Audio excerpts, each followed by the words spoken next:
Récit des apparitions de la mère de Jésus à Fatima au Portugal. À ton cœur immaculé, ô Marie, nous recommandons finalement toute l'humanité, conclut le pape. Ce fut la première fois dans l'histoire bimillénaire de l'Église qu'une révélation particulière fut mentionnée durant un concile œcuménique.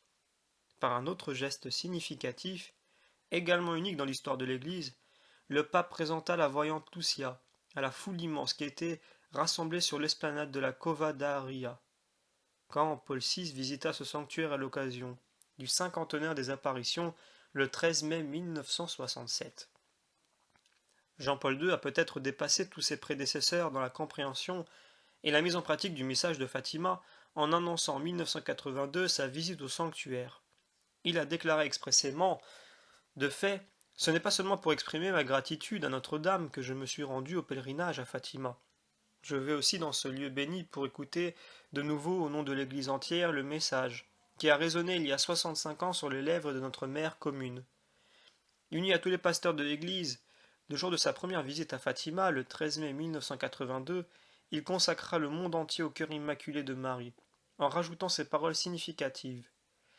D'une façon spéciale, nous vous remettons et nous vous consacrons ces hommes et ces nations, qui ont particulièrement besoin de vous, êtres confiés et consacrés. Ce que pense Jean-Paul II au sujet des manifestations de Notre-Dame à Fatima peut se résumer aux paroles qu'il a prononcées le 26 juillet 1987 durant l'année de Marie. Les apparitions de Sainte Marie à Fatima, renforcées par les signes extraordinaires intervenus en 1917, forment comme un point de référence et de rayonnement pour notre siècle. La Vierge Marie a dit: en octobre, je ferai un miracle qui permettra à tout le monde de voir et de croire, assure-t-elle le 13 juillet. Le 19 août, le dernier mois, je ferai le miracle pour qu'ils y croient tous. Le 13 septembre, elle répète de nouveau: en octobre, je ferai le miracle pour qu'ils y croient tous. Ce miracle et d'autres faits extraordinaires conduisirent l'évêque de Leiria, José Alves Correa da Silva, a déclaré lors de sa pastorale du 13 octobre 1930: nous avons l'honneur de déclarer comme dignes de confiance les visions des enfants de la Cova da Ria, paroisse de Fatima, de ce diocèse, du 13 mai au 13 octobre 1917, de permettre officiellement le culte de Notre-Dame de Fatima. L'Église a toujours enseigné et continue à proclamer que la révélation a été accomplie de manière pleine et entière en Jésus-Christ, et qu'il n'y a pas lieu d'attendre une autre révélation publique avant la glorieuse manifestation de notre Seigneur Jésus-Christ. Cette même Église apprécie et juge les apparitions privées selon le critère de leur conformité avec cette unique révélation publique. Ainsi, si l'Église a accepté le message de Fatima, c'est surtout parce que ce message contient une vérité et un appel qui, dans leur contenu fondamental, sont la vérité et l'appel de l'Évangile lui-même. 1916, première apparition de l'ange. Au printemps 1916, alors que les trois pastoureaux, Lucia, Francisco et Jacinta, étaient en train de jouer à la loco do cabeço, ils virent venir vers eux, passant au-dessus de l'Oliveri, un jeune garçon d'environ 14 ou 15 ans, d'une grande beauté, plus blanc que neige, et que le soleil rendait transparent comme s'il était en cristal. En arrivé près de nous, il dit: n'ayez pas peur, je suis l'ange de la paix. Priez avec moi. Et, s'agenouillant à terre, il courba la tête jusqu'au sol, et il nous fit répéter 3 fois ces paroles: mon Dieu, je crois, j'adore, j'espère et je vous aime. Je vous demande pardon pour ceux qui ne croient pas, n'adorent pas, n'espèrent pas et ne vous aiment pas. Puis se revelant, il dit: priez ainsi. Les cœurs de Jésus et de Marie sont attentifs à la voix de vos suppliques. Et il disparut. L'atmosphère de surnaturel qui nous enveloppa était si intense que pendant un long moment, nous n'eûmes pratiquement plus conscience de notre propre existence, restant dans la position dans laquelle l'ange nous avait laissés, répétant toujours la même prière. Ces paroles se gravèrent d'une manière telle dans notre esprit que jamais nous ne les avons oubliées. Et à partir de là, nous avons continué longtemps à les répéter, prosternés jusqu'à tomber de fatigue. La seconde apparition de l'ange eut lieu, non pas à l'endroit de la première, mais sur le puits du jardin potager de la famille de Lucia, où les trois pastoureaux jouaient, à l'abri des ardeurs du soleil. Soudain, nous avons vu près de nous la figure de l'ange. Que faites-vous? Priez, priez beaucoup. Les cœurs de Jésus et de Marie ont sur vous des desseins de miséricorde. Offrez constamment au Très-Haut prières et sacrifices. Comment devons-nous faire des sacrifices? Demandai-je.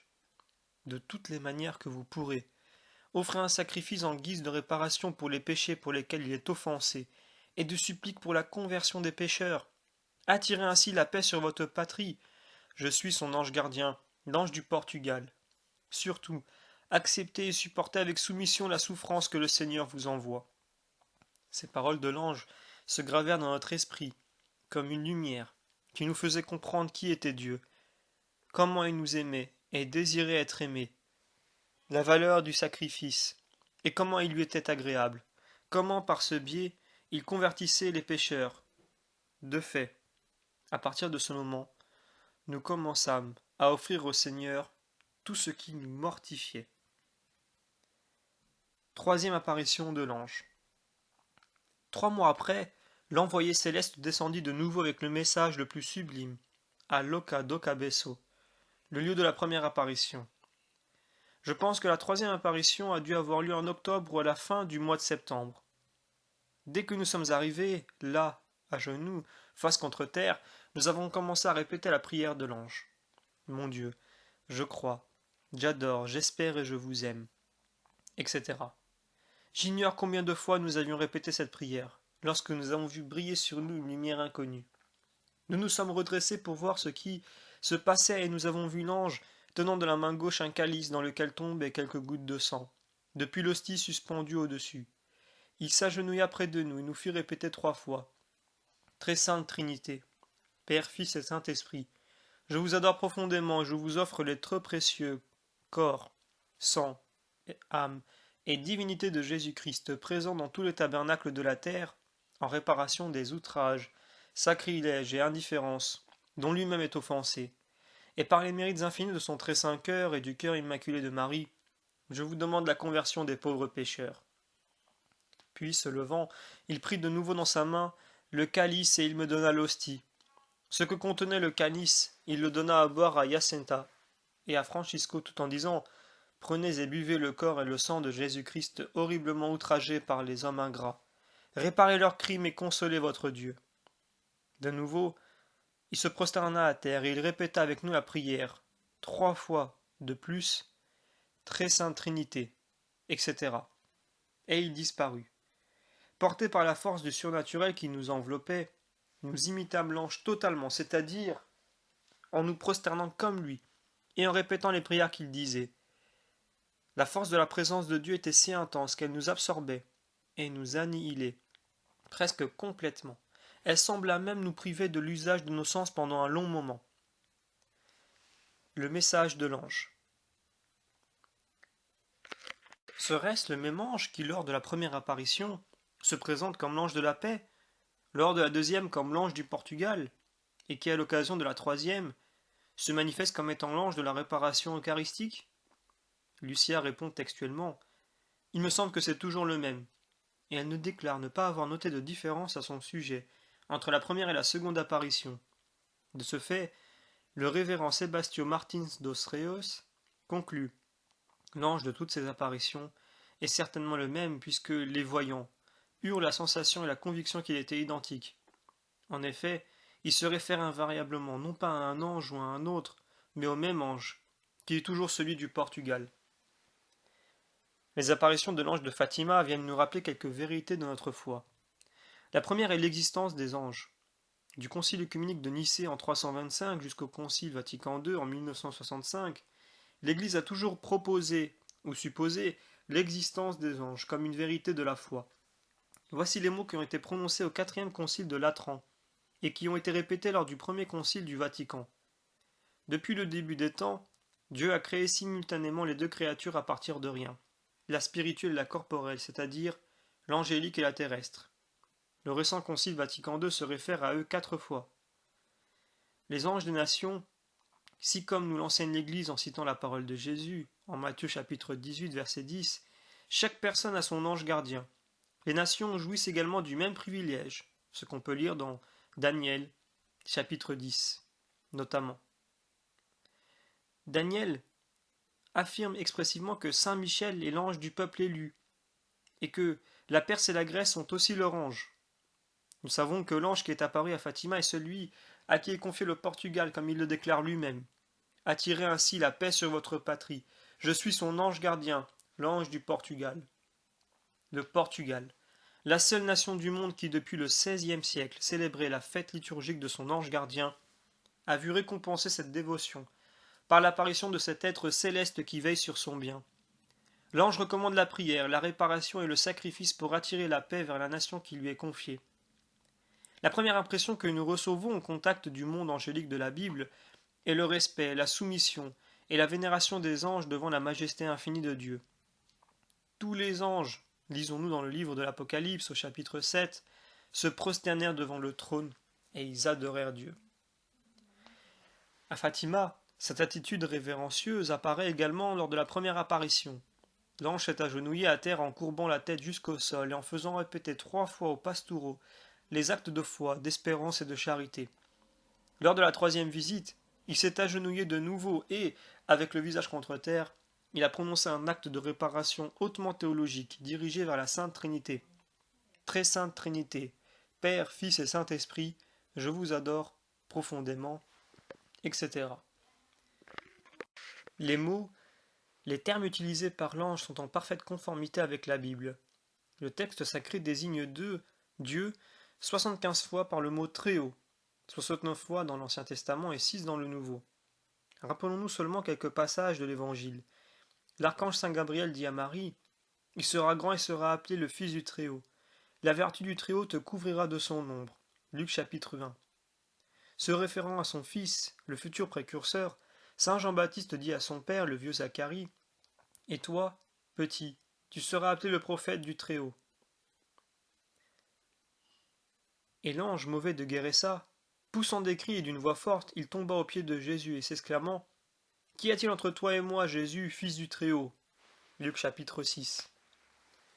En entendant l'ange calmer les pastoureaux lors de sa première apparition, « N'ayez pas peur », nous avons l'impression d'écouter Saint Gabriel disant, dans le temple de Jérusalem, au père du futur Saint Jean-Baptiste, « N'aie pas peur, Zacharie » Luc chapitre 1.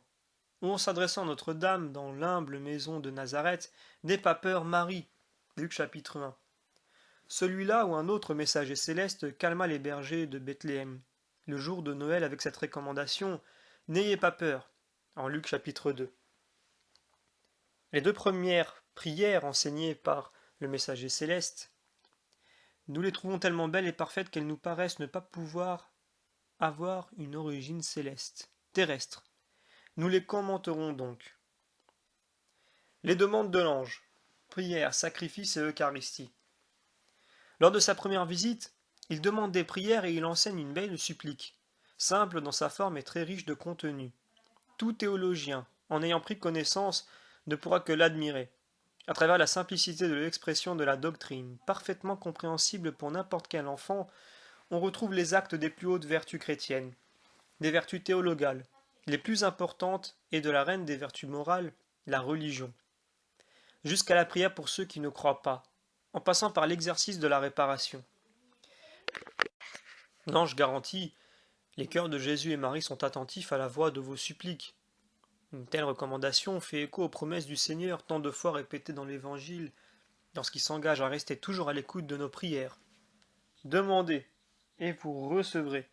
Cherchez et vous trouverez. Frappez, et l'on vous ouvrira. Matthieu chapitre 7. À la prière, constituant la seule demande de cette apparition, l'ange ajoute, lors de sa seconde visite, une demande de sacrifice. Priez, priez beaucoup. Offrez constamment au Très-Haut des prières et des sacrifices, de toutes les manières que vous pourrez. Offrez un sacrifice. Remarquons l'instance de ce message. L'ange demande que l'on prie beaucoup et constamment, à l'inverse des tendances du monde actuel où l'on prie peu et rapidement. Pourquoi la prière et le sacrifice?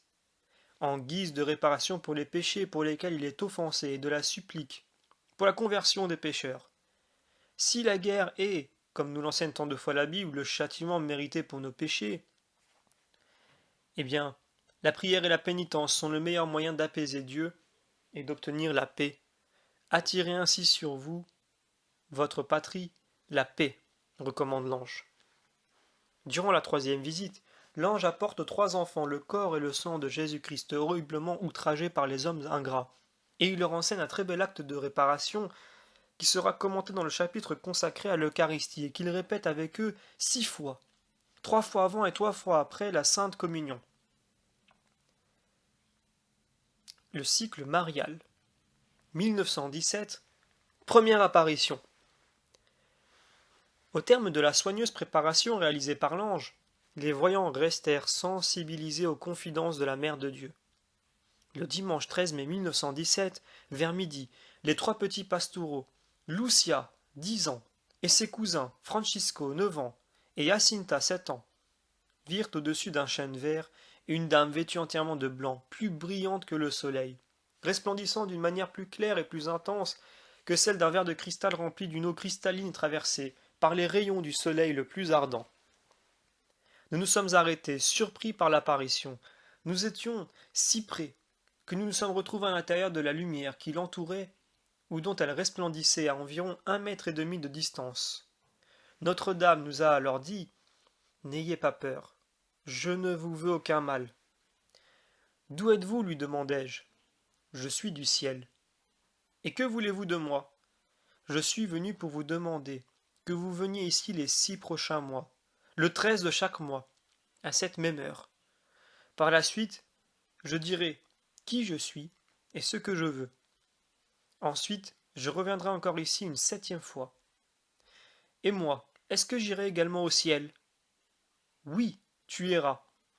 Et Jacinta, elle aussi. Et Francisco, lui aussi, mais il doit réciter beaucoup de chapelets. J'ai alors eu l'idée de demander pour 2 filles qui étaient mortes récemment. Elles étaient mes amies et elles venaient chez moi apprendre à tisser avec ma mère, ma sœur aînée. Est-ce que Maria das Neves est déjà au ciel? Oui, elle y est. Et Amélia? Elle restera au purgatoire jusqu'à la fin du monde. Voulez-vous vous offrir à Dieu pour supporter toutes les souffrances qu'il voudra vous envoyer en acte de réparation pour les péchés dont il est offensé et de supplication pour la conversion des pécheurs? Oui, nous le voulons. Vous allez donc avoir beaucoup à souffrir, mais la grâce de Dieu sera votre réconfort. Ce fut en prononçant ces paroles, la grâce de Dieu, qu'elle ouvrit les mains pour la première fois, et nous communiqua une lumière très intense, comme un reflet qui aurait émané d'elle, pénétrant en nous par la poitrine jusqu'au plus intime de notre âme, nous faisant nous voir nous-mêmes en Dieu, qui était cette lumière, plus clairement que ce que nous aurions pu voir dans le meilleur des miroirs. Notre-Dame annonce aux pastoureaux une vie de souffrance. Vous allez avoir beaucoup à souffrir. Pour qu'ils puissent supporter une croix aussi lourde, elle leur promet l'aide d'une grâce dont elle leur permet de ressentir la mystérieuse réalité. Alors, sous l'effet d'une impulsion intérieure, qui nous fut également communiquée, nous sommes tombés à genoux et nous avons répété au fond du cœur « Ô très sainte Trinité, je vous adore. Mon Dieu, je vous aime dans le très saint sacrement. » Après ces premiers instants, Notre-Dame ajouta « Récitez le chapelet tous les jours, pour que le monde puisse obtenir la paix et la fin de la guerre. » Ensuite, elle commença à s'élever tranquillement, montant en direction du levant, jusqu'à disparaître dans l'immensité du ciel. Au cours de cette apparition, Notre-Dame a demandé 3 choses. Premièrement, de se rendre en ce lieu lors des 6 mois suivants le 13 du mois, à cette même heure. Nous savons que malgré la persécution, la contestation et les punitions, les pastoureaux furent toujours présents à la Cova da Aria, le 13 du mois, à l'heure indiquée par Notre-Dame. Deuxièmement, de réciter le chapelet chaque jour, chose qui représentait un intérêt tout particulier pour le salut de Francisco sur ce point. Les voyants furent également des exécuteurs fidèles des demandes de la Mère de Dieu, et ce, dès le jour même de l'apparition. Le soir même, ils demandèrent et ils insistèrent auprès de leurs parents pour pouvoir réciter le chapelet. Francisco, en particulier, multipliait les chapelets à la maison, dans les collines et partout, pour que Notre-Dame lui ouvre le chemin du ciel. Troisièmement, de souffrir comme victime à travers des actes de réparation et des supplications pour la conversion des pécheurs. Le Oui, nous le voulons, prononcé par Lucie, fut fidèlement mis en pratique par les trois enfants. Ils eurent beaucoup à souffrir, les pauvres enfants.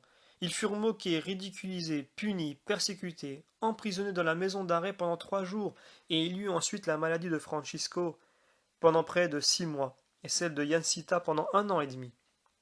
À ces souffrances provenant d'une mission choisie pour eux par le Seigneur, les voyants ajoutèrent constamment des sacrifices volontaires. Seconde apparition. Malgré la fête de Saint-Antoine, la plus populaire et la plus courue de la paroisse, les trois enfants se présentèrent à la Cova d'Aria, faisant le sacrifice de ne pas participer aux réjouissances particulières de cette journée. Voici comment s'engagea le dialogue entre la visiteuse céleste et ses confidents. Que voulez-vous de moi demandai-je. Je veux que vous veniez ici le 13 du mois qui vient, que vous récitiez le chapelet tous les jours et que vous appreniez à lire.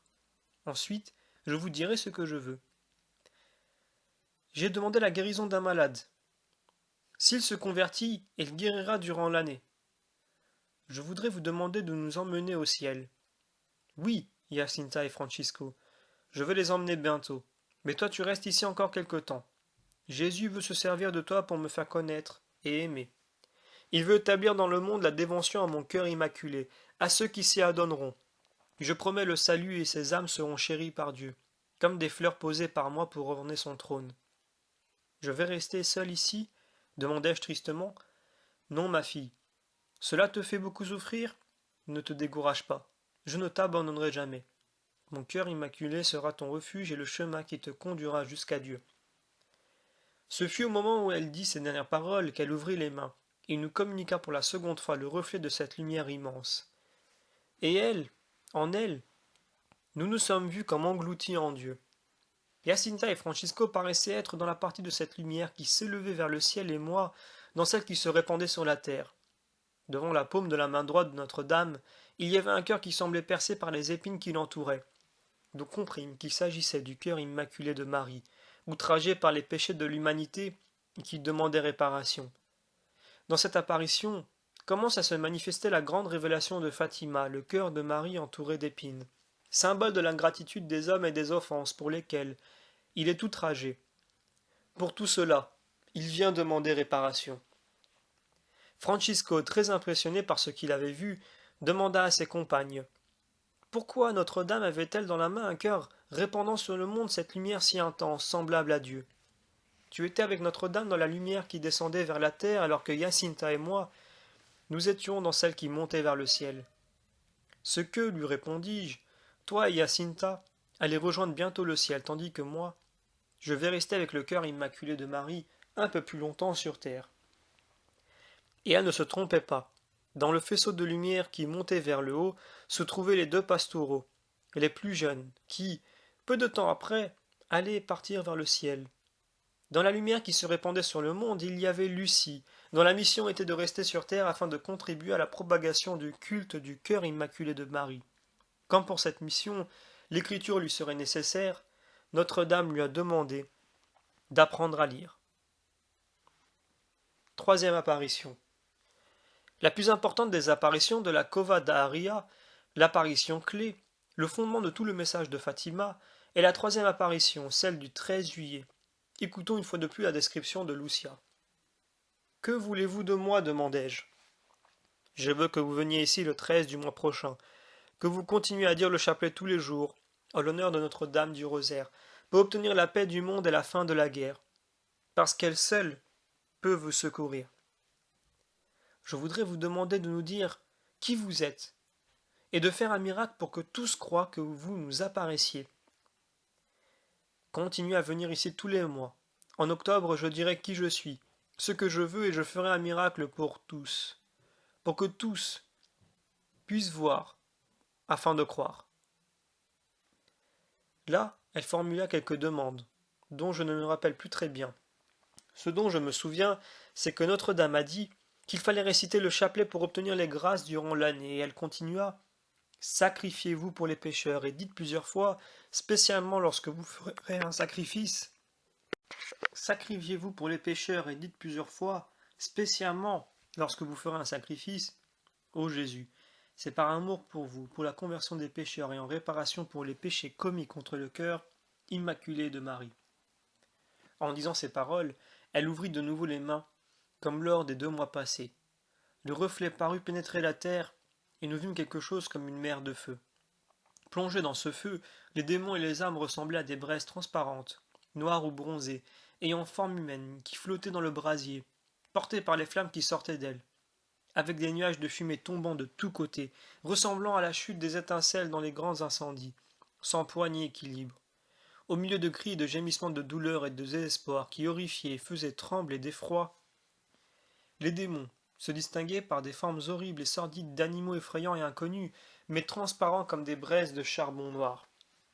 Effrayés, et comme pour appeler au secours, nous avons dirigé notre regard vers Notre-Dame, qui nous dit avec bonté et tristesse: Vous avez vu l'enfer où vont les âmes des pauvres pécheurs. Pour les sauver, Dieu veut établir dans le monde la dévotion en mon cœur immaculé. Si l'on fait ce que je vais vous dire, de nombreuses âmes obtiendront le salut et auront la paix. La guerre va finir, mais si on ne cesse pas d'offenser Dieu, une autre bien pire commencera. Lorsque vous verrez une nuit éclairée par une lumière inconnue, sachez qu'il s'agit du grand signe que Dieu vous donne, qu'il va punir le monde de ses crimes par le moyen de la guerre, de la famine et des persécutions contre l'Église et le Saint-Père. Pour l'empêcher, je viendrai demander la consécration de la Russie à mon cœur immaculé, et la communion réparatrice des premiers samedis. Si on répond à mes demandes, la Russie se convertira et on aura la paix. Sinon, elle répandra ses erreurs à travers le monde, provoquant des guerres et des persécutions contre l'Église. Les bons seront martyrisés, le Saint-Père aura beaucoup à souffrir, plusieurs nations seront anéanties. Finalement, mon cœur immaculé triomphera. Le Saint-Père me consacrera la Russie, qui se convertira et il sera accordé au monde un certain temps de paix. Au Portugal se conservera toujours le dogme de la foi.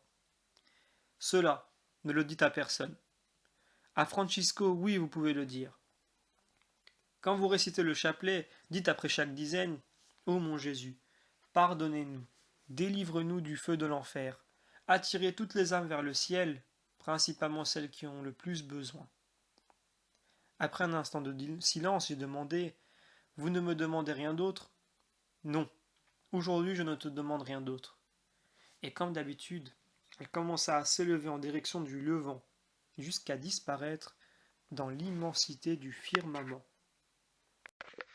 Dans le etc. qui suit la promesse que se conservera toujours au Portugal le dogme de la foi, commence la 3e partie du secret écrite par Lucia entre le 22 décembre 1943 et le 9 janvier 1944, et remise à l'évêque de Leiria le 17 juin 1944.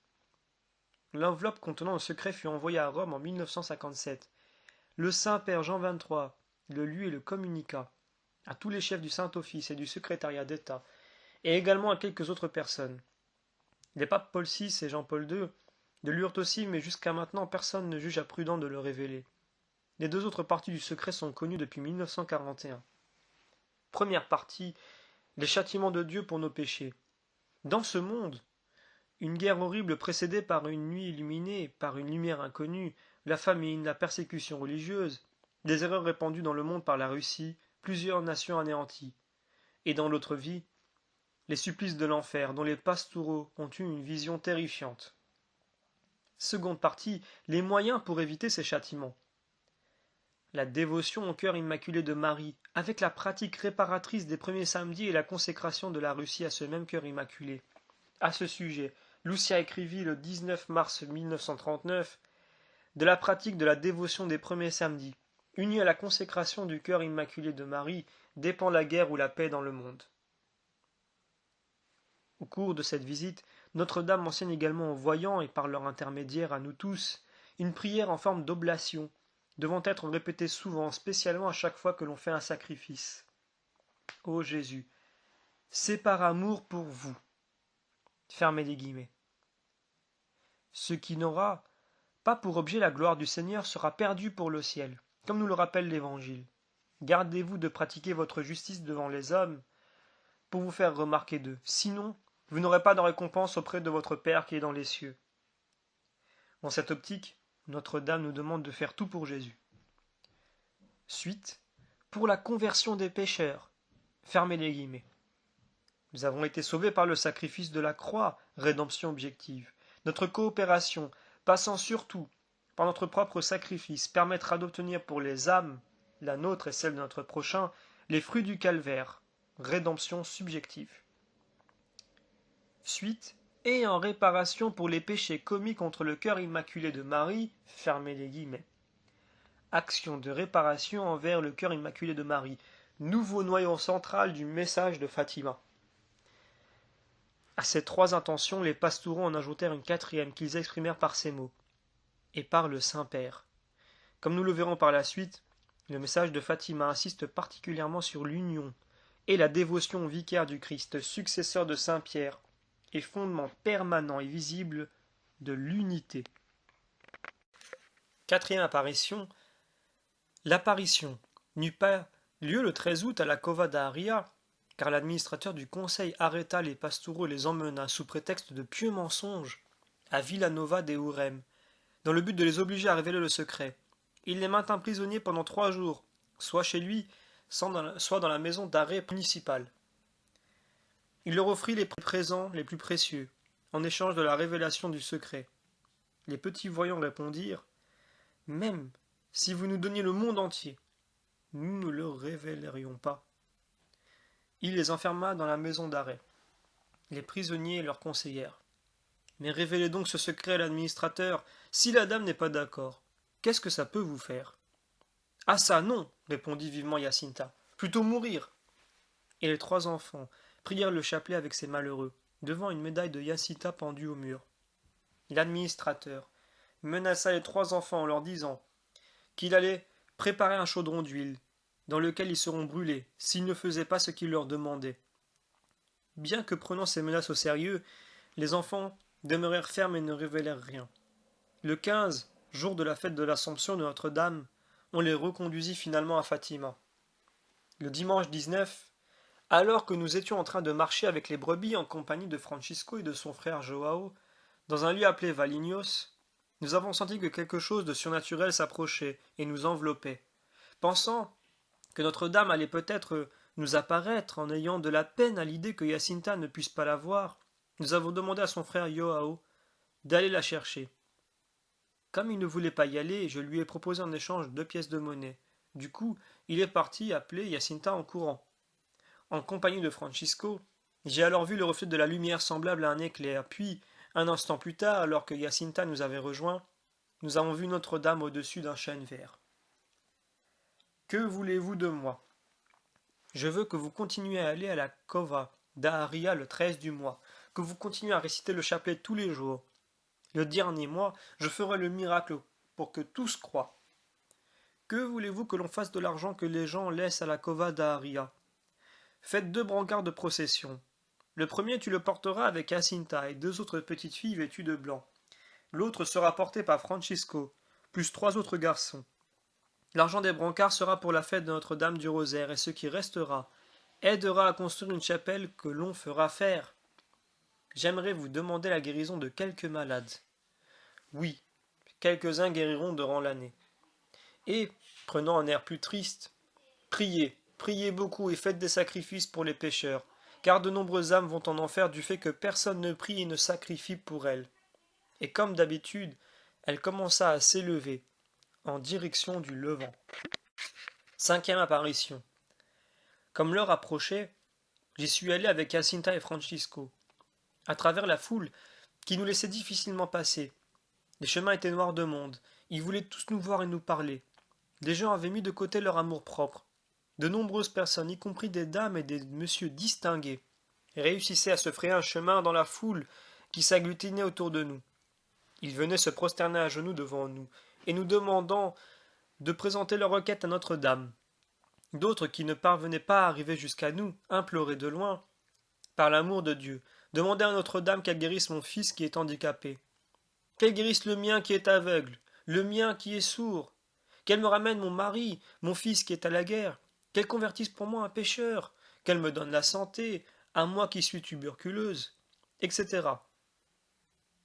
Là figuraient toutes les misères de la pauvreté et de la pauvre humanité, et quelques-uns criaient depuis le haut des arbres et des murs où ils étaient montés pour nous voir passer, disant que oui à certains, tendant la main à d'autres pour les aider à se relever, nous avancions grâce à quelques messieurs, qui nous frayaient un chemin au milieu de la foule.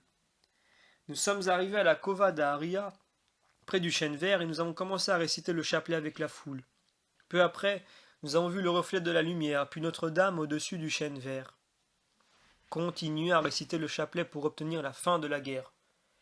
En octobre, viendront également notre Seigneur, Notre-Dame des douleurs, Notre-Dame du Carmel et Saint Joseph avec l'enfant Jésus pour bénir le monde. Dieu est content de vos sacrifices, mais il ne veut pas que vous dormiez avec la corde. Portez-la seulement durant le jour. Ils m'ont prié de vous demander beaucoup de choses. La guérison de quelques malades, d'un sourd muet. Oui, j'en guérirai certains, d'autres non. En octobre, je ferai le miracle pour que tous croient. Puis, commençant à s'élever, elle disparut, comme d'habitude. Des paroles prononcées par Notre-Dame avec un visage très triste lors de l'apparition d'août impressionnèrent profondément les trois voyants. Priez, priez beaucoup et faites des sacrifices pour les pécheurs, car de nombreuses âmes vont en enfer du fait que personne ne prie et ne se sacrifie pour elles. Comme ils avaient contemplé les horreurs de l'enfer, ils priaient et faisaient tous les sacrifices possibles pour délivrer les âmes d'un si effroyable tourment. Un des sacrifices les plus douloureux était celui de la corde, que chacun des trois voyants portait attachée à la ceinture. Que ce soit par la grosseur ou la rugosité de la corde, ou que ce soit parce que, certaines fois, nous la serrions trop, cet instrument nous faisait parfois souffrir horriblement. Jacinta laissait échapper de temps en temps quelques larmes à cause du degré d'inconfort que la corde lui infligeait. Au nom de Dieu, Notre-Dame demande avec une sollicitude maternelle qu'elle retire la corde durant la nuit, afin de pouvoir prendre le repos nécessaire. Avant de se retirer de Fatima en juin 1921, Lucia brûla les corps de Francisco et de Jacinta. Sixième apparition. Voici le récit de la dernière apparition, celle du 13 octobre. Lorsque nous sommes arrivés à la Cova d'Aria, près du chêne vert, une injonction intérieure m'a poussé à demander à la foule de fermer les parapluies, avant que nous récitions le chapelet. Peu après, nous avons vu le reflet de la lumière, puis Notre-Dame au-dessus du chêne vert. Que voulez-vous de moi? Je veux te dire que l'on fasse construire ici une chapelle en mon honneur. Que je suis Notre-Dame du Rosaire. Que l'on continue à réciter le chapelet tous les jours. La guerre va finir et les militaires rentreront bientôt chez eux. J'avais beaucoup de choses à vous demander, de guérir des malades, de convertir des pécheurs, etc. Les uns oui, les autres non. Il faut qu'ils se corrigent, qu'ils demandent pardon pour leurs péchés. Et prenant un air plus triste, qu'ils n'offensent pas davantage Dieu, notre Seigneur, qui est déjà très offensé. Ouvrant alors les mains, elle les fit se refléter dans le soleil, puis, pendant qu'elle s'élevait, le reflet de sa propre lumière continua à se projeter dans le soleil. Tel fut le motif pour lequel je me suis exclamé, en leur demandant de regarder vers le soleil. Mon but n'était pas d'attirer l'attention de la foule vers cette direction, puisque je ne me rendais même pas compte de sa présence. Je l'ai fait seulement à cause d'une impulsion intérieure qui m'y a incité. Voici qu'allait se produire le miracle du soleil, promis 3 mois plus tôt, comme preuve de la véracité des apparitions de Fatima.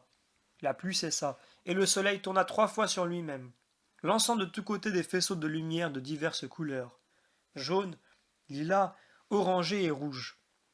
À un moment donné, il parut se détacher du firmament et de tomber sur la foule qui cria terrorisée. Après un prodige de 10 minutes, le soleil reprit son aspect normal. Le 18 décembre 1917, le docteur José María Proencia de Almeida Garré, témoin direct, décrivit ainsi ce qu'il avait contemplé. Quelques instants plus tôt, le soleil avait percé victorieusement l'épaisse couche de nuages qu'il avait cachée, pour briller clairement et intensément. Je me suis retourné vers cet aimant qui attirait tous les regards et j'ai pu le voir semblable à un disque au bord net et à l'arête vive, lumineuse et luisante, mais qui ne faisait pas mal aux yeux. Il ne ressemblait en rien à la lune d'une nuit transparente et pure, parce qu'on le voyait et sentait qu'il s'agissait d'un astre vivant. On ne pouvait pas non plus le confondre avec le soleil visible par temps de brouillard, d'ailleurs inexistant ce jour-là, puisqu'il n'était pas opaque, diffus ou voilé. À Fatima, le temps était chaud et ensoleillé. Ce qui fut merveilleux, c'est que pendant un long moment, nous avons pu scruter l'astre flamme de lumière et braise de chaleur, sans la moindre douleur oculaire et sans aucun éblouissement qui nous aveugle. Ce disque nacré était animé d'un mouvement étourdissant. Il tournait sur lui-même à une vitesse vertigineuse. Tout à coup, on entendit une clameur comme un cri d'angoisse montant de la foule. Le soleil, conservant sa vitesse de rotation, se détacha du firmament et sanguinaire. Il prit la direction de la terre, menaçant de nous écraser sous le poids de son énorme meule de feu. Ces secondes furent terrifiantes. Tous ces événements, je les ai observés personnellement et sereinement, sans émotion ni agitation. Ce phénomène a dû s'étaler sur environ 10 minutes. Pendant ce temps, les pastoraux eurent droit à d'autres visions. Notre-Dame, une fois disparue dans l'immensité du firmament, nous vîmes saint Joseph près du soleil avec l'enfant Jésus et Notre-Dame vêtue de blanc avec un manteau bleu. Saint Joseph et l'enfant Jésus paraissaient bénir le monde avec les gestes en forme de croix qu'ils faisaient de la main. Peu après, une fois dissipée l'image de cette apparition, je vis notre Seigneur et Notre-Dame, qui pour moi ressemblait à Notre-Dame des douleurs. Notre Seigneur semblait bénir le monde de la même manière que saint Joseph. Cette apparition s'évanouit à son tour, et il m'a semblé voir de nouveau Notre-Dame, sous une forme proche de Notre-Dame du Carmel.